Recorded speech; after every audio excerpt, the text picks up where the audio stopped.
new day and opportunity is in the air. This is Philip with Soul Insights, and you are tuned in to Good Morning Market, where small businesses are empowered to lead their market with the latest in market news, insights, and strategy.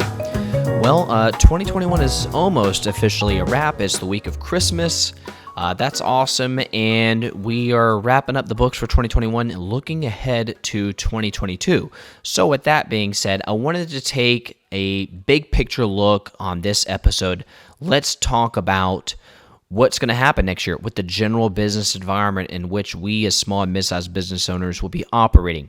You know, what's going to happen with inflation? What's going to happen with workforce? What's going to happen with federal policy? What's going to happen with overall growth? Should we be expecting a big year in terms of growth, or will we be expecting something more temperate?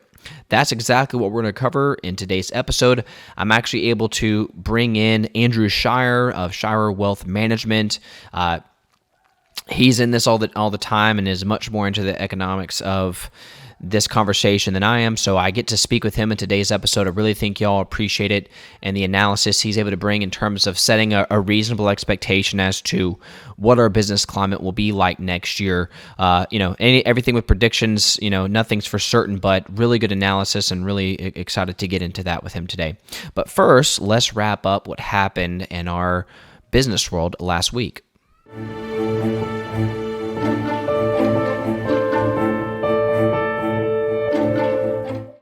So first, from Market Roundup, Wall Street Journal, Federal Reserve officials are likely to quicken the wind down of their bond buying stimulus program at the conclusion of their two-day policy meeting on Wednesday, opening the door to interest rate increases in the first half of next year.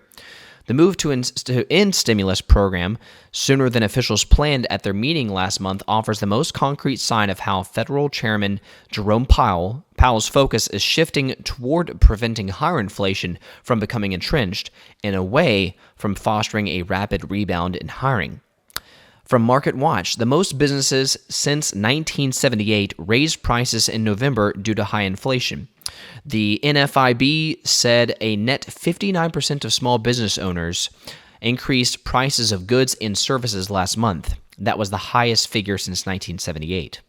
Also from that same article, the cost of living jumped again in November and pushed the rate of U.S. inflation to a 39-year high of 6.8%. From WTOC 11, employed Georgians reaches record high, but many industries still facing staffing shortages. Quote from that article, Governor Brian Kemp's office released an update on Thursday that the state's unemployment rate dropped to 2.8% in November. That's down by 0.3 of a point from the 3.1% in October. It remains lower than the national rate of 4.2% and marks the 19th consecutive month the rate has dropped, end quote. Final quote from that article, the number of employed Georgians has hit its highest number ever, beating pre-pandemic levels by more than 3,000. But Labor Commissioner Mark Butler says new job creation is still growing faster than new workers entering the labor force, end quote. And finally, from Savannah CEO, Rivian is going to build a $5 billion electric truck plant in Georgia, making it the largest economic development project in state history. And that is your Market Roundup.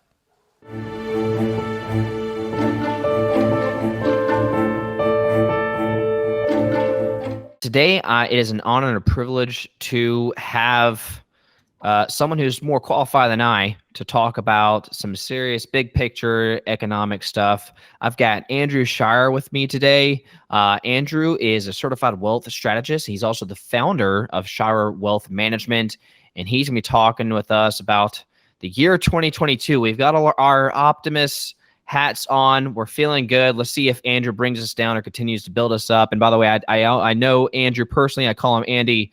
Andy, thank you so much for joining me on Good Morning Market today. Good to be here with you, Philip. Thanks for having me. So I see that at the time of this recording, Andy, if you're watching from the video, is a Tampa Bay Buccaneers fan. How are you feeling about your team's chances to go deep in the playoffs this year? I feel very good about it right now. I mean, hopefully we can do what we need to do against the Saints today. Last week, was a bit scary playing the Bills, right? And then having such a huge lead and then having to go into overtime. A tough team. if we can play, 4 solid quarters, I think we can go all the way. Yep. I almost feel like predicting the U.S. economy might be easier than predicting when Tom Brady's going to retire. So I won't ask you about that one. We'll save that for another time. And then it is the week of Christmas at the time of this recording. I've got my Christmas tree right out of camera view. I'm getting pumped up watching all my Christmas movies. Yeah. What is one of your favorite Christmas traditions that you'll do this week? So every year we head up to my wife's parents' house up in West Virginia. And then we rent a cabin in Gatlinburg for a week. Perfect. Yeah, get some snowy weather over here in Savannah. We hit 80 yesterday, so it's not feeling like it's going to be a white Christmas, unfortunately. Right. Hopefully that'll change. Right. Yeah. I mean, I live in subtropic temperatures. That's what I was told when I was at school. The Savannah's subtropic climate, so I rarely hope for any kind of snowy weather. Although a few years ago we did get one day of snow. So that being said, let's see if 2022 is going to be a cold year, if it's going to be warm in a good way. So 2021, just for me being a layman, was interesting to say the least. I remember at the beginning of the year, a lot of the economists, and I went to a video presentation where UGA economists were talking about how 2021 was going to go. And the narrative at the beginning of the year was that it would be slow but steady growth in the first half of the year, Q1, Q2, because of vaccine adoption. But once Americans got a lot of a vaccination, that the pandemic health part would be behind us and we should have really, really strong growth. In fact, I saw many people thinking high 6s, 7% GDP growth annualized this year. This year, of course, was a little bit more surprising. I think that people were pretty surprised on how long that supply chain issues have lagged throughout the entire year. Obviously, inflation is a huge hot button topic this year. And then, it looks like growth is going to be kind of underwhelming compared to original predictions. I know that some of that they think will be transitioned to 2022, but we might have a sub 6% GDP growth for the year. What are some of your just general reflections on how you think 2021's gone as we're wrapping it up and looking forward? Well, I mean, the Fed has been saying that inflation is transitory, right, since the beginning of this. And a lot of analysts have said, no, that's completely false. And, the Fed just came out recently and finally admitted that it's not transitory. Right. It's here. That's like within the past month, basically, that they started changing the tune. Yeah. Yep, exactly. So what's going to happen is, they're working on tapering, right? All the bond buying they've been doing. And now they're ramping that up to actually finish the taper by March of next year. Yes. Right. So we're thinking that maybe May of next year, they're going to start raising interest rates. So they have to do that to kind of stave off inflation. Right. So that is going to then inherently slow down the economy. Right. Which is going to hopefully bring down inflation. Okay. So that's an interesting thing.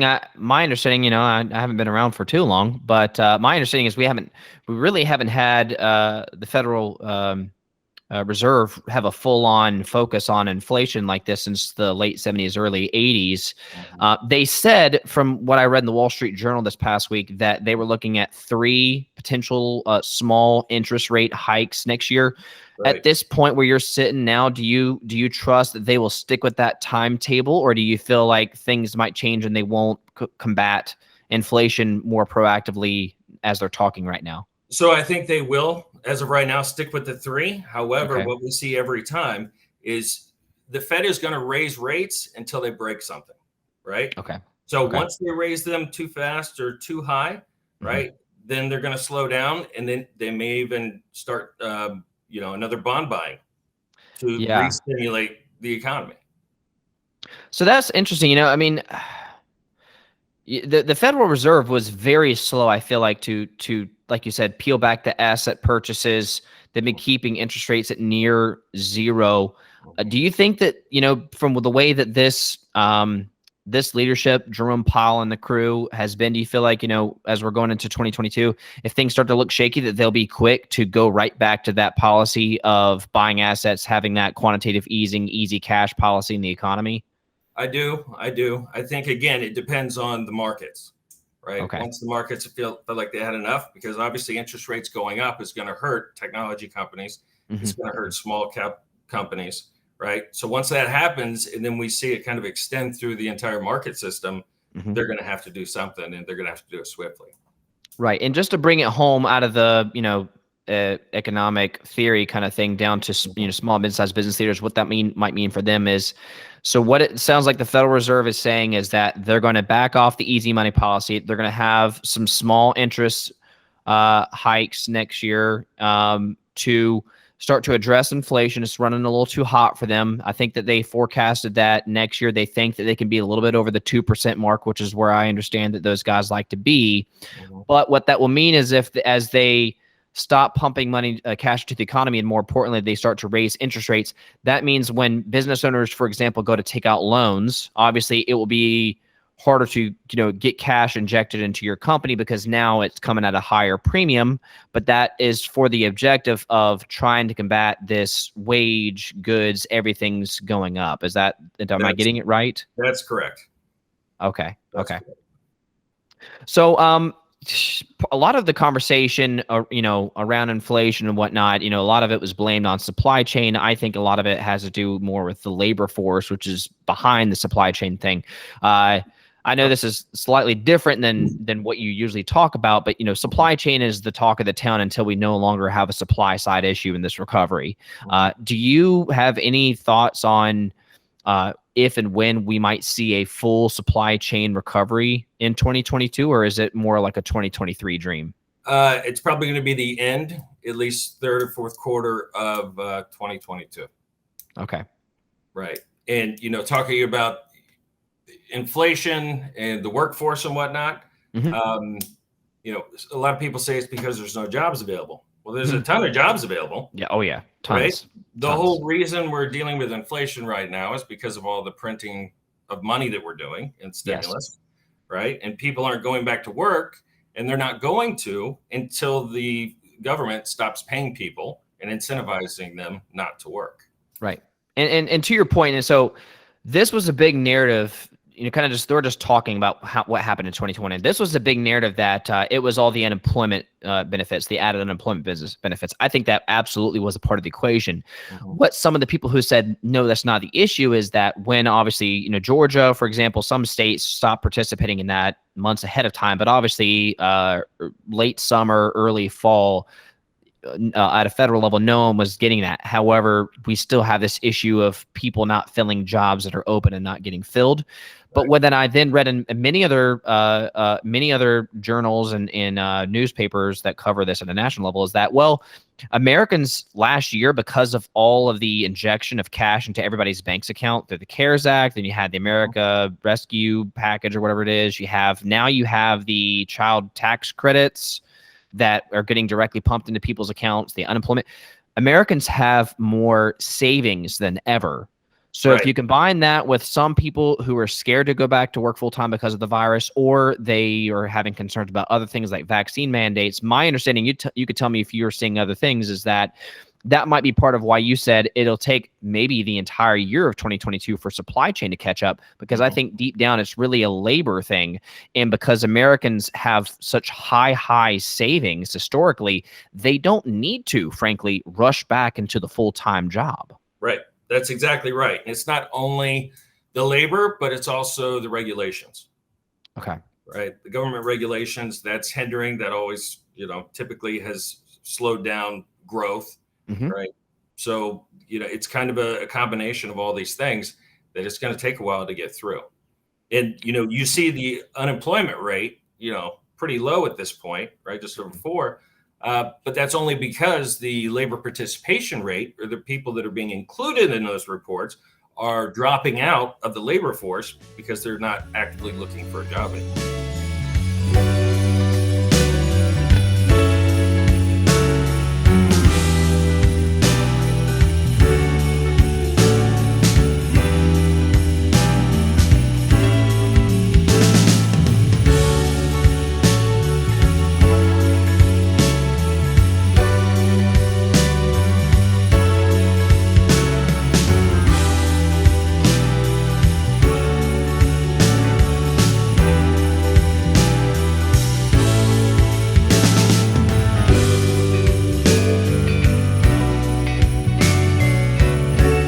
Yeah, that was something that I actually pointed out, was starting to notice, and I addressed it in my first episode of my podcast. Is Mhm. unemployment gets talked a lot about, but I even remember from the last recession, I remember learning when I was in college that there's a difference between unemployment rate and what's called long-term unemployment or workforce participation. So I went and checked the data on the BLS website. So pre-pandemic, my understanding is right before the pandemic, we had a 63.4% workforce participation. So Americans who can work, a little bit under 64% of them were working. Mhm. At the worst of it, we were right above 60. I mean, right above 60 at the worst part of the pandemic.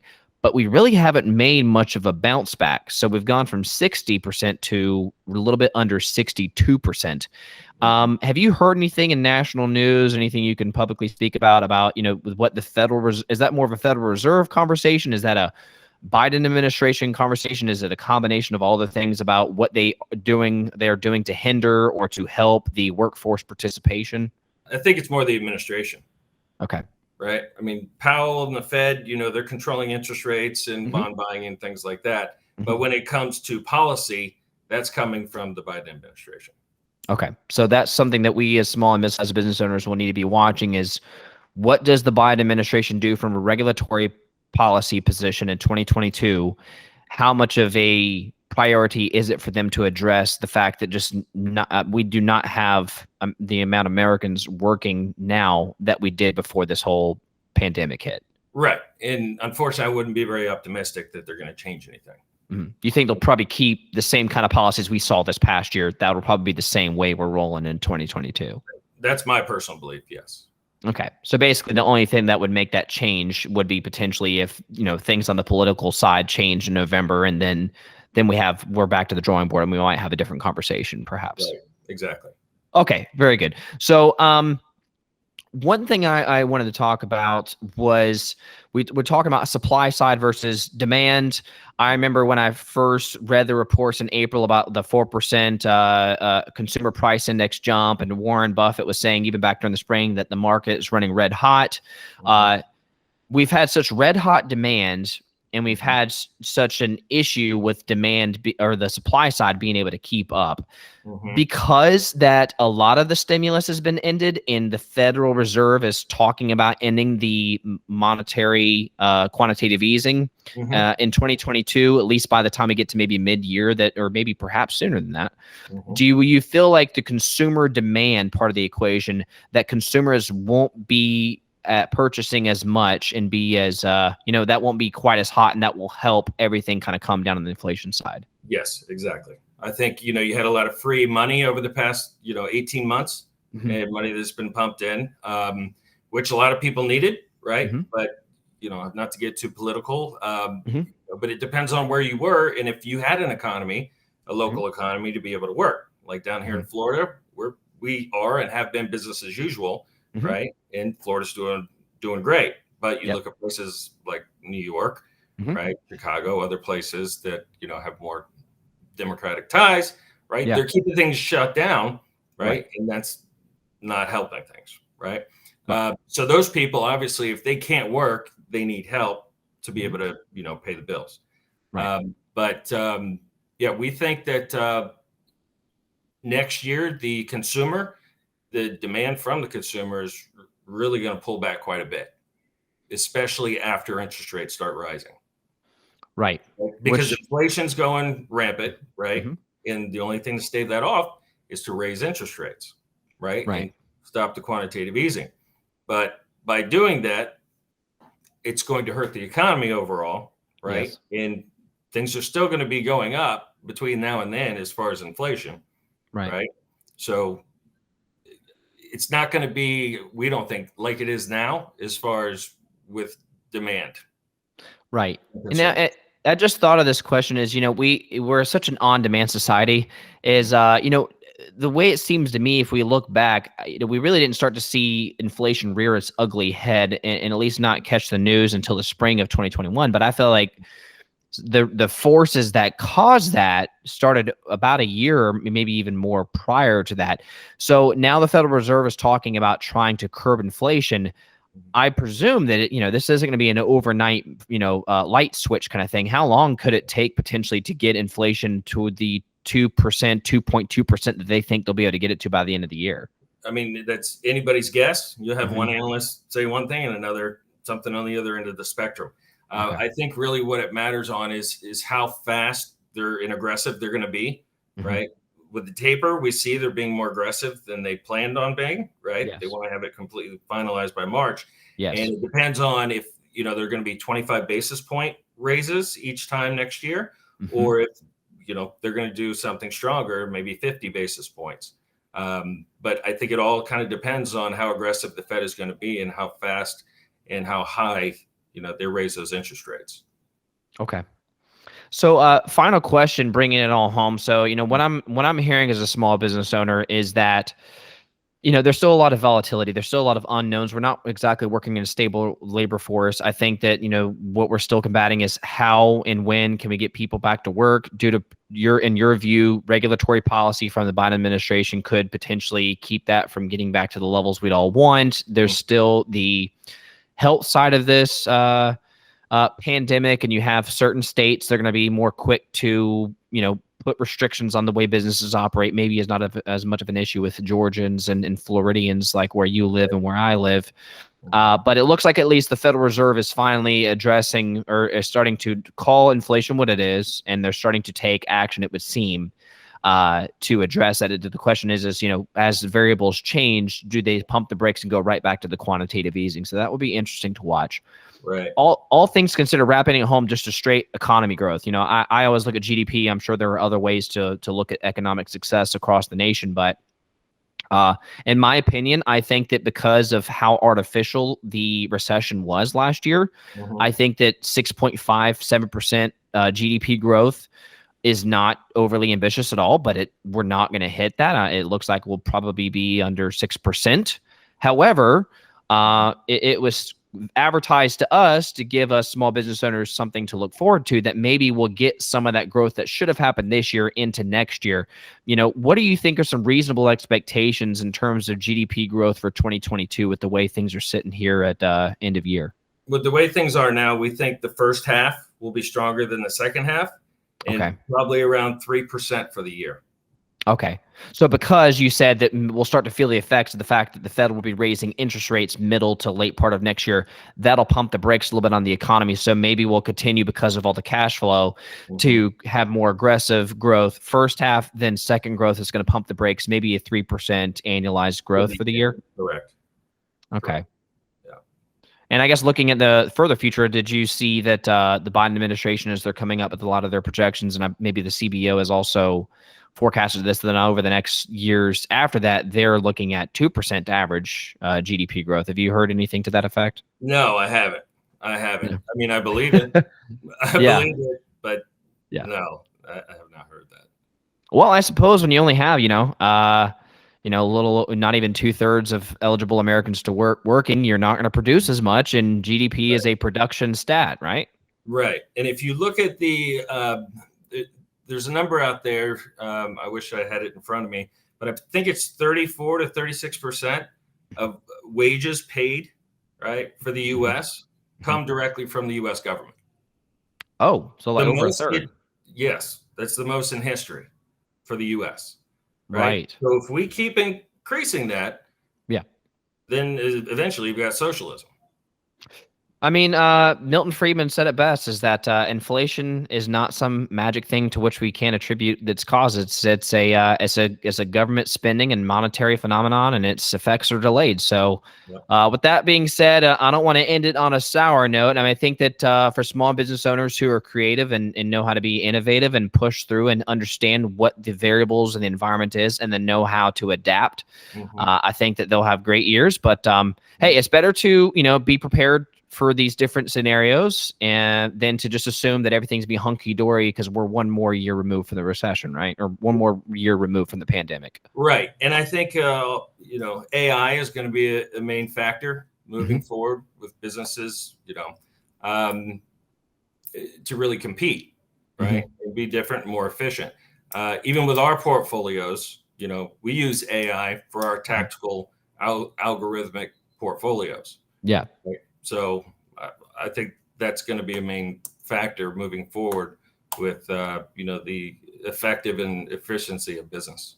No, I think that's a great way to wrap it home. Is I think that we think about the communication side of the house with the way that businesses of all sizes were forced to innovate and adapt because of our physical restrictions and limitations during COVID. But I think that when it comes to the volatility that we're moving into this year, next year, I think that data has become that much more important to help businesses be prepared for all these different circumstances. And it even goes to, like you said, to, people and their personal retirement accounts and what as well. So bringing it home, Andy, that was great insight. Thank you for helping us have a general understanding as to what the business climate might be for us heading into next year. If people would like to connect with you and they'd like to learn more about your company or how you help individuals with their wealth, what's the best way to reach you? I'll give you my website. It's www.scheyerwealthmanagement.com. And Scheirer is spelled Scheirer. Or they can reach me at the office, 321-926-3112. Perfect. Well, Andy, Merry Christmas to you. Thank you so much for being on Good Morning Market. Hopefully we'll be talking, about a year from now, and hopefully the predictions on the optimistic side of the house were true. Let's hope so. And thanks for having me, and Merry Christmas to you and yours as well.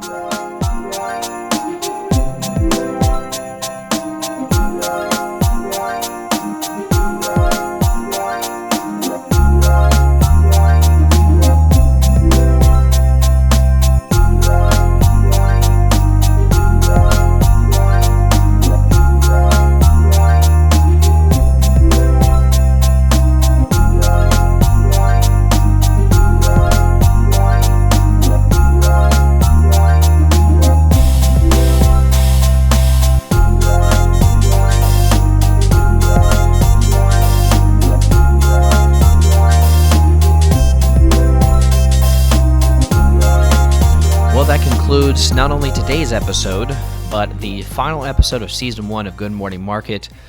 Really appreciated what Andy was able to bring to the table. It gives me some food for thought in terms of what we can be expecting on a national level next year. But on the whole, in the end, like I said, a lot of it still comes down to, yes, economy, federal policy, these all have real consequences, and there's a lot of things outside of our control. But what we can control is our vision, our focus, how smart and hard we can work, and how smart and hard we can collaborate with others to reach our goals and our missions and to provide values and make a difference in people's lives.